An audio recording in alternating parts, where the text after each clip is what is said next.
बोले श्री विष्णु भगवान की जय। चंद्र ग्रहण और सूर्य ग्रहण 15 दिन में दोनों, पितृपक्ष के आरंभ में चंद्र ग्रहण और पितृपक्ष समापन में सूर्य ग्रहण का योग बहुत ही दुर्लभ योग, 100 साल में पहली बार ऐसा योग हुआ है। बहुत ज़रूरी जानकारी, क्या करें क्या ना करें, कैसे लाभ उठाएं, क्या क्या फ़ायदे हमारे इस ग्रहण काल में हैं, इसको वीडियो ज़रूर सुने, औरों को भी ज़रूर भेजें। पहला तो हम सभी जानते हैं कि 7 सितंबर को चंद्र ग्रहण, पूर्ण चंद्र ग्रहण है, चंद्र ग्रहण आरंभ होगा और इसमें बहुत सारे योग है और इसमें मतलब पांचक भी लग रहा है। अब पांचक होता क्या, बहुत सब लोग कहते हैं सुना पांचक क्या होता है। पांचक माने 5 दिन का एक ऐसा योग होता है। अब इस दिन पांचक कब लगता है, क्यों लगता है, ये जानकारी आपको दे दूं। पहले ये भी जान लीजिए, जब चंद्रमा कुंभ और मीन राशियों के 5 नक्षत्र, कौन कौन से नक्षत्र, घनिष्ठा, शतभिखा, पूर्व भाद्रपदा, उत्तर भाद्रपदा, रेवती में भ्रमण करता है और इन नक्षत्रों का सभी नक्षत्रों का एक साथ संयोग शुभ नहीं माना जाता, इसलिए पांचक में प्रयास करते शुभ कार्य नहीं होते हैं। फिर भी उसमें अगर सोमवार के दिन का पांचक है तो राजयोग बनता है, जिसमें कोर्ट कचहरी के जो केस होते हैं उसमें लाभ होता है, लेकिन बाकी सब चीज़ों के लिए इतना शुभ योग नहीं माना जाता है। फिर भी बहुत ज़रूरी, अगर किसी को काम करना है जैसे मकान वगैरह का, तो कुछ उसमें उपाय बताए गए हैं कि मजदूरों को मिठाई खिला के करें, और यात्रा है दक्षिण दिशा की ओर तो हनुमान जी के मंदिर में फल चढ़ा करके यात्रा कर लें। और एक बड़ी चीज़ है कि पांचक में अगर मृत्यु होती है किसी की, तो उसका जब अंतिम संस्कार करते हैं तो साथ में 5 पुतले और साथ में उनको साथ में जला दिए जाते हैं, ताकि वो पांचक का भेद खत्म हो। तो पांचक क्यों लगता है वो आपने जान लिया कि चंद्रमा कुंभ और मीन राशि के 5 नक्षत्रों से इसका योग होता है, इसलिए पांचक कहते हैं। अब एक चीज़ ये है कि ये 7 तारीख से पूर्णिमा का, 7 को पूर्णिमा का श्राद्ध भी है, तो हमको ये भी ध्यान रखना है कि पूर्णिमा का श्राद्ध जो भी है, वो श्राद्ध का जो भी कर रहे हैं वो सूतक लगने से पहले पहले कर लेना है। आइए, अब एक इसमें क्या है कि जो हमारा चंद्र ग्रहण लग रहा है, चंद्र ग्रहण रात को 9:57 से लेकर के रात 1:27 तक रहेगा। 9:57 से 1:27 तक रात में ही, वैसे 12 बजे के बाद दूसरा दिन बोलते हैं, लेकिन आप समझ लीजिए कि 7 तारीख को 9:57 से लेके रात 1:27 तक रहेगा, जो 3 घंटा 28 मिनट का योग है। अब एक बात ये बहुत ध्यान रखिएगा कि चंद्र ग्रहण में शुद्धि का इतना आवश्यक हो जाता है कि जैसे कहते हैं कि आप हम लोग किसी के, जैसे कोई व्यक्ति किसी के शमशान यात्रा में जाता है तो आने के बाद में कैसे पूरी शुद्धि करता है शरीर की, ऐसे ग्रहण काल के बाद में पूरी शुद्धि करना चाहिए, जिसमें पूरी शुद्धि में पूर्ण वस्त्र पहन के, पूरे वस्त्र पहनान स्नान करना चाहिए। उसके बाद में जो अपना जप की माला है, आसन, वो सबको धोना चाहिए और प्रयास करें कि स्नान के जल में थोड़ा गंगा जल डाल के स्नान करें, तीर्थ स्नान का भी योग बन जाए। अब रात को 1:28 पर ग्रहण खत्म हो रहा है, उसके बाद नहाना है। बहुत लोगों के मन में भाई रात्रि का स्नान से तो बीमार हो जाएगा आदमी, लेकिन देखिए इसमें एक बड़ी अच्छी बात एक ये है, उसमें उपाय ये है कि अगर आप रात में स्नान नहीं करते हो, सुबह स्नान करते हो, तो रात में अगर जिस बिस्तर पे सोओगे, अगर सर्दी का समय अब आ रहा है, वो बिस्तर धोना पड़ेगा, वो चद्दर धोना पड़ेगा, अगर ओढ़ के सो रहे तो उसको भी धोना पड़ेगा, जो इतना संभव नहीं है। उसमें सबसे अच्छा उपाय क्या करिए कि रात में आप पानी गुनगुना कर लीजिए, गुनगुना पानी करके आप उससे जो है वस्त्र सहित स्नान कर लीजिए। रात में स्नान करके बहुत ज़्यादा मत नहाइए, वैसे गंगा जल डाल के स्नान करके बदन पोंछ लीजिए। और जो भी बहनों के लिए, देवियों के लिए तो यहाँ तक भी है कि बिना सर धोए भी स्नान कर सकते हो, बाकी वैसे जल छिड़क लें। तो स्नान का करना है, कोई ऐसे अगर गुनगुने पानी से स्नान कर लेंगे और तुरंत अच्छे से बदन पोंछ लेंगे तो बीमारी का भय नहीं है। आप स्नान रात में कर लेना, नहीं तो इतने सारे शुद्धि वस्त्र धोने का बन नहीं पाएगा। इससे एक तो ये ध्यान रखना। और जो इसका सूतक जो लगेगा ये 9 घंटा पहले लग जाएगा। मतलब आप मान लो 9:57 से है तो 9 घंटा पहले लगभग 12:57 सुबह से सूतक लग जाएगा। अब सूतक तो लग जाएगा, सूतक लगने का मतलब एक कहते हैं ग्रहण का छाया काल का आरंभ हो गया, सूतक लग गया।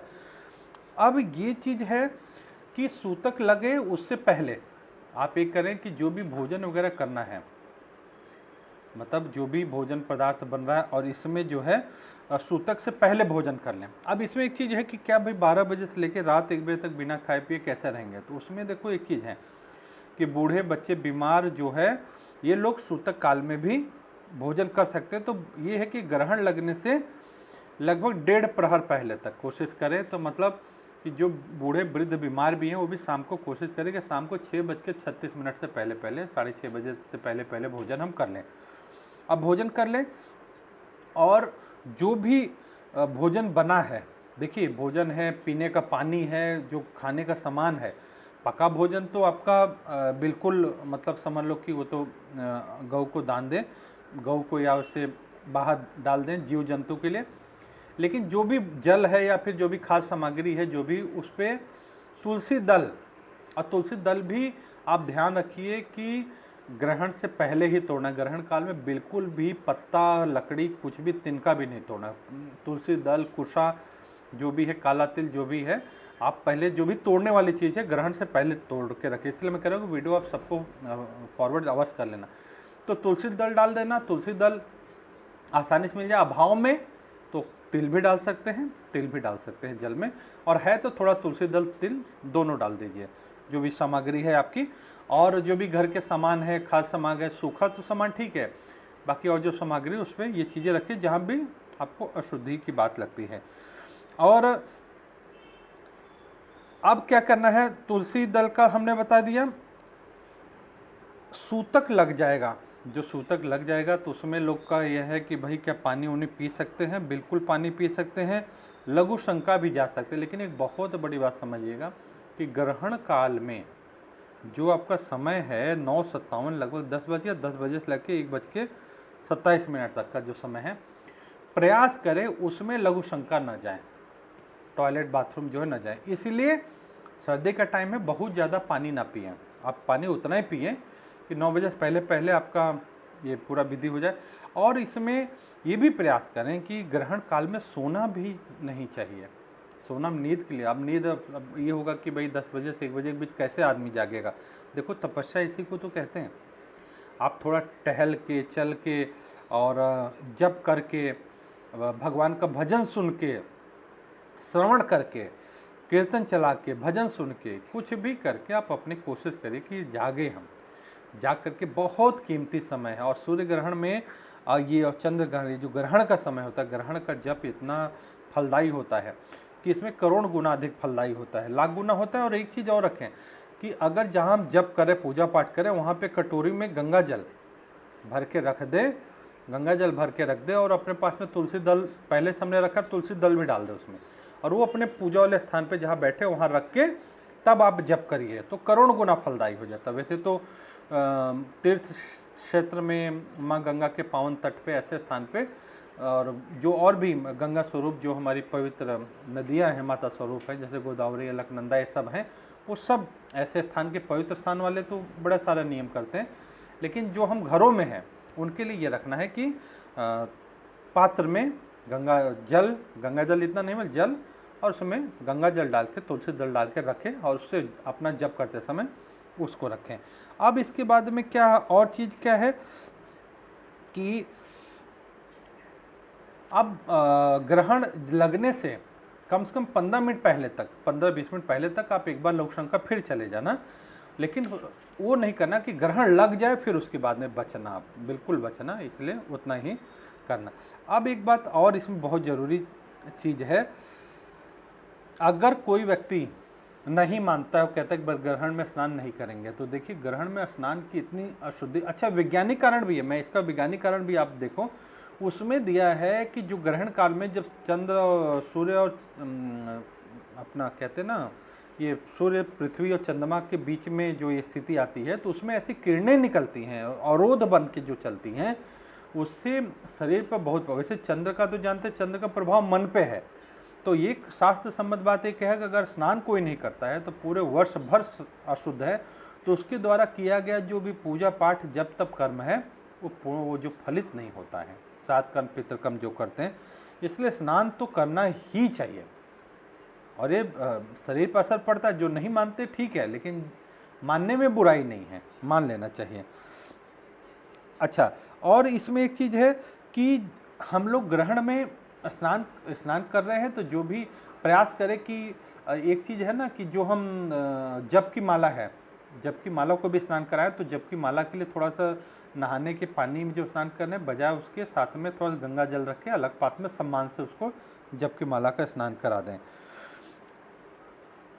और एक बड़ी चीज़ है, ग्रहण काल में दान का बड़ा, जो भी देखो सत्कर्म दान पुण्य बहुत ज़्यादा फलदायी है। तो आप ग्रहण काल में आप दान करने जाओगे नहीं, लेकिन उसका संकल्प कर लेना है, संकल्प कर लेना। दान पितरों के लिए तर्पण का है, पितरों के लिए शुभ संकल्प करके तर्पण का बड़ा वो है। श्रीमद् भगवद गीता के 7वें अध्याय को सुनने का बड़ा महात्मा है। ऑडियो बहुत दुनिया भर के मिल जाएंगे आपको। 7वें अध्याय पितरों के लिए सुन के जल रख के प्रार्थना करें, हे पितृ देवता, जैसे 7वां अध्याय सुन ले, पहले संकल्प करें कि हे मेरे पितृदेव, मेरे कुल के, क्योंकि बड़ा अच्छा 3 घंटे से ज़्यादा का ग्रहण काल है, इसमें बहुत उपयोग कर सकते हैं कि अगर पितरों के लिए करें, थे मेरे पितृ देवता आप जहाँ भी हो, उसमें मैं आपके इनमें श्रीमद् भगवद गीता के 7वें अध्याय का पाठ श्रवण कर रहा हूँ, और लोटे में जल रख दे अलग सा, उसमें तिल कुशा ये सब डाल करके रख के अपना जल का, उसके बाद में फिर जैसे तर्पण की विधि है या जल अर्पण कर ले, बाद में वो जल जो है चढ़ा दें। अब क्या करना है कि ये पितरों के निमित्त करना। और दान के लिए आप ना संकल्प करके देखिए, दक्षिणा दान करना है, अनाज दान होता है, वस्त्र दान होता है, जैसे ब्राह्मण है उनके लिए आपने कोई वस्त्र निकाल लिया सामर्थ्य अनुसार, लेकिन दान करना ही है, चाहे थोड़ा चाहे ज़्यादा दान कर ला, संकल्प करके निकालिए। बाद में फिर आप ग्रहण खत्म हो दूसरे दिन जाकर के मंदिरों में और भी जगह जहाँ पे उचित लगता है दान करें। और एक चीज़ और भी है, बाकी जैसे दान का है आप संकल्प कर लें, उसके अलावा जैसे अपने गुरुदेव गुरु आश्रम में सेवाएं चलती हैं, उस सेवाओं के लिए आप दान संकल्प कर सकते हैं। जैसे गौशाला चल रही है, अन्य सेवाएं हैं, वहाँ पे भी आप अपना दान निकाल के उसके निमित्त रख सकते हैं। मतलब कई प्रकार के दान निकाल सकते हैं, वहाँ का दान वहाँ भी कर सकते हैं। ये हमारे लिए मंगलकारी हो जाएगा। और एक और इसमें ज़रूरी चीज़ आ रहा है कि एक बहुत ग्रहण वाला दिन जो है, एक बहुत ध्यान रखने वाली बात है कि जो रविवार दिन का ग्रहण है सभी के लिए है। आप किसी का, जैसे कोई होता ना कि क्यों कहते चलो आपके यहाँ खाना खा लेते हैं, रविवार दिन है, आप घूमने चले गए, किसी के यहाँ खाना खा लिया और दान का ले लिया। देखो दान करना हितकर है, ठीक है, लेकिन दान जो आवश्यकता है जिनको लाभ वो दान ले रहे हैं, लेकिन आप प्रयास करो, अगर आप दान किसी के यहाँ भोजन ग्रहण कर लेते हो तो आपका पुण्य, 1 साल का पुण्य चला जाता है, मतलब आपका। और एक चीज़ देखो, अब इसमें एक चीज़ क्या होता है कि पुण्य जाने का मतलब क्या हुआ कि शरीर तेजोहीन होता है, संकल्प कमज़ोर होते हैं, ठीक है। ये सब हमारे जो शास्त्र बने वो सब वैज्ञानिक पद्धति से बने हैं, कोई अंधविश्वास नहीं। अगर आप उसको देखें तो बहुत सारे ऐसे कारण आपको मिल जाएंगे। और इसमें देखिए ग्रहण काल में आपके लिए ग्रहण समय में खाना सोना, सांसारिक व्यवहार करना, ये सब चीज़ मना। केवल भजन करो, भगवान का ध्यान करो, आप सत्संग श्रवण करो, भगवत गीता श्रवण करो। मतलब ये समय इतना कीमती है कि हर वो मंगल कार्य करो कि जो जीवन को मंगलमय बना दे। और एक बात और आप बहुत मैं निवेदन कर रहा हूँ कि देखिए ग्रहण काल का ये बहुत ज़रूरी चीज़ है, इसलिए मैं बार बार निवेदन कर रहा हूँ कि आप वीडियो सबको भेजना, क्योंकि देखो ग्रहण जब लगता है तो स्पष्ट है कि आप ग्रहण के बाद में स्पष्ट होता है कि भाई आपदा बढ़ती, प्राकृतिक आपदा बढ़ती है, युद्ध बढ़ता है, देशों के बीच में युद्ध बढ़ता है, प्राकृतिक आपदा बढ़ती है, बहुत आदमी जीवन में उथल पथल होती है। उन सब से बचने के लिए आवश्यक है कि भगवान नाम जप करो। और एक चीज़, जिनको गुरु का मंत्र मिला है, गुरु से मंत्र लिया, कोई ईश्वर का मंत्र जप करते हैं, अगर उस जप को ग्रहण काल में नहीं करते हैं तो मान लो कि मंत्र मलिन हो जाता है, इसलिए मंत्र जगाना भी बोलते हैं। कई लोगों, देखो आप एक बात और समझिए कि जो लोगों को नज़र उतारने का मंत्र होता है, कई लोगों की तांत्रिक क्रिया होती है, कोई सांप का जहर उतारने का मंत्र होता है, लोग मंत्र सिद्धि ग्रहण काल में करते हैं। मतलब आपका मंत्र सिद्ध होगा ग्रहण काल में, तो ग्रहण काल को व्यर्थ नहीं जाने देना है। जो विद्यार्थी हैं उनको सरस्वती मंत्र मिला सौभाग्य से, सरस्वती मंत्र का खूब जप करें जिससे विद्या शक्ति जागृत हो जाए। ग्रहण काल सोने में नहीं बल्कि जागने और जप में बिताना है इसमें। तो इसलिए ऐसा भी हो सकता है कि ग्रहण से पहले आप जल्दी आराम कर ले, ताकि ग्रहण काल में आपको नींद ना आए। पूरा आप जो भी 1:27 तक का समय जप तप में, बहुत कीमती समय है, जप तप में बिताएं।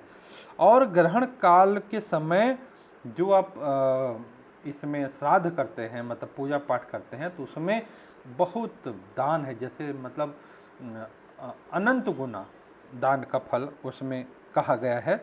और अब ये चीज़ है कि ग्रहण काल में, ठीक है, ग्रहण काल में बहुत ऐसी शुभ संकल्प फलीभूत होते हैं। एक बड़ा अच्छा चीज़ है, जैसे कुछ मंत्र हैं, आप एक मंत्र जानते हैं, श्री कृष्णाय वासुदेवाय हरे परमात्मने नमः प्रणतः कलेश नाशाय गोविंदाय नमो नमः। आप इस मंत्र का अर्थ जानते हैं। तो मेरा निवेदन ये है कि जैसे किसी घर में खूब कलेश पीड़ा लगी है, कलेश है बहुत, तो ये श्री कृष्णाय गोविंदाय हरे परमात्मने नमः प्रणतः कलेश नाशाय गोविंदाय नमो नमः, ये मंत्र आपको वैसे मिल जाएगा। उसके बाद में एक मंत्र है, ओम सर्व बाधा विनोन्मुक्तो धन धान सुतान्वितम मनुष्यो मत प्रसादन भविष्यात् न संशय। अब यार है कि ओम सर्व बाधा विनोन्मुक्तो धन धान सुतान्वितम मनुष्यो मत प्रसादन भविष्यात् न संशय। कोई बाधा है, ये सबसे मुक्ति और धन धान समृद्धि के लिए। तो एक चीज़ आप ये समझो कि ग्रहण में करोड़ गुना फलदायी आपका शुभ संकल्प होता है, जब तप होता है। तो घर में कोई शारीरिक पीड़ा है, आर्थिक समस्या है, कलेश है, उस सब के लिए प्रार्थना करके भी आप जप कर सकते हैं और बहुत अधिक फलदायी होगा।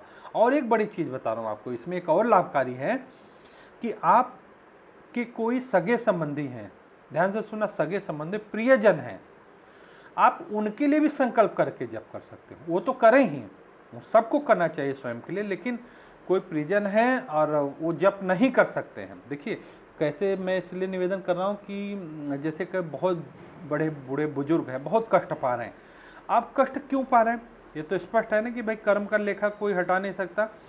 तो जो भी कर्म का लेखा है, जो भी हमसे जाने अनजाने भूल हुई है, तो उसके लिए इस जन्म के पूर्व जन्म के जो भी हैं, तो उस चीज़ के लिए आपको शुभ संकल्प करके उनके लिए भी संकल्प कर ले कि हे मेरे प्रभु, हमारे ये जो रिश्ते में लगते हैं, उनका नाम है, उनके पिता का नाम है, जो वर्तमान में इस स्थान पर हैं, उनकी जो भी पीड़ा है, जो भी कष्ट है प्रभु, जिस कारण से हो रहा हो, ये मेरे जप से उनका ये कष्ट दूर हो। तो इतना अधिक प्रभावी है, तो स्वयं के लिए करें। और एक चीज़, सबसे बड़ी चीज़ कि जब इतना प्रभावी है, तो क्यों ना सभी साधक मिलके ऐसा शुभ संकल्प करें कि हे प्रभु, परम पूज्य श्री सद्गुरुदेव का स्वास्थ्य पूर्ण रूपेण स्वस्थ हो जाए, और जो भी आज सनातन संस्कृति के ऐसे महान संत पे जो भी झूठा षड्यंत्र लगा है, वो पूर्ण रूपेण नष्ट हो जाए, और हमारा देश विश्व गुरु के पथ पे अग्रसर हो। और इस ग्रहण काल का प्रभाव जो है, कुप्रभाव हमारे देश पे, विश्व पे, समस्त विश्व का कल्याण हो, ऐसा करें। क्योंकि ग्रहण काल के बाद में असर होता ही, और फिर आप देखिए 2-2 ग्रहण, मतलब आंशिक सूर्य ग्रहण भी रहेगा, यहाँ पूर्ण चंद्र ग्रहण है। तो इसमें सावधानी भी आवश्यक है, श्रद्धा भी आवश्यक है। और एक बात मानिए, खगोलीय घटना है तो शरीर पे असर होता ही है, आप इसको नकार नहीं कर सकते हैं। इसलिए मेरा अनुरोध निवेदन है कि आप जरूर प्रयास करना। और फिर मैं कहता हूँ कि प्रेम में नेम नहीं, ईश्वर प्रेम के भूखे हैं, तो प्रेम के भूखे हैं तो उसके हिसाब से आप जितना श्रद्धा भाव से जो कर पाएंगे वो सब ईश्वर को स्वीकार है, लेकिन श्रद्धा भाव से करना। हाँ, सामग्री में कोई कमी हो, नहीं पहुँच पा रही है, कोई कारण है, सब चलेगा, लेकिन आप प्रयास करना कि श्रद्धा भाव से हम हर चीज़ करें। समस्त विश्व का कल्याण हो, समस्त विश्व का मंगल हो, इस ग्रहण की आपदा से सभी बचे रहें, कोई भी नकारात्मक प्रभाव ना पड़े। गर्भवती माताएं बहनें विशेष ध्यान रखें, लोहे की चीज़ से बचें, और लोहे का सामान इस्तेमाल नहीं करें। जो कहते हैं कि लोहे का से काम करें, ये सब चीज़ से बचें। सूतक से पहले जो भी निपटाना है निपटा लें, प्रयास करें जितना बच सकते बचें। बाकी आप ये भी जानते हैं कि बहुत क्षेत्र के हिसाब से, ग्रहण के अनुसार, अपने अपने पथ और परंपरा के अनुसार भी बड़े सारे नियम होते हैं। कोई बुरा नहीं, जितना पाल सकते हैं बहुत अच्छा है। कोई आवश्यक नहीं कि हम ग्रहण काल में एक दिन अगर न भोजन करेंगे या जल्दी भोजन कर लेंगे तो कोई समस्या आएगी। ठीक है, उस दिन प्रयास करें, अगर देर ड्यूटी करते हैं तो समय से पहले भोजन कर लें, नहीं समय होता है तो छुट्टी ले लें, कुछ नहीं होगा। लेकिन ग्रहण का नियम पूरी तरह से पालनी है, अवश्य पालन करें। अपने जो भी सगे संबंधी हैं उनको भी ये वीडियो अवश्य भेजिए, ताकि वो भी हो सकता है कि अपने किसी मंगल चाह के किसी के लिए शुभ संकल्प करें और उसका शुभ संकल्प हो जाए इनके वजह से, तो कितना मंगल होगा। हम सभी के मंगल का शुभ संकल्प करते हुए, सबके शुभ भले का संकल्प करते हुए मैं निवेदन करता हूँ कि वीडियो अवश्य शेयर करिए। अगर आप चैनल सब्सक्राइब नहीं करे हैं, चैनल सब्सक्राइब कर लेना। सभी को खूब खूब हरिओम हरिओम हरिओम।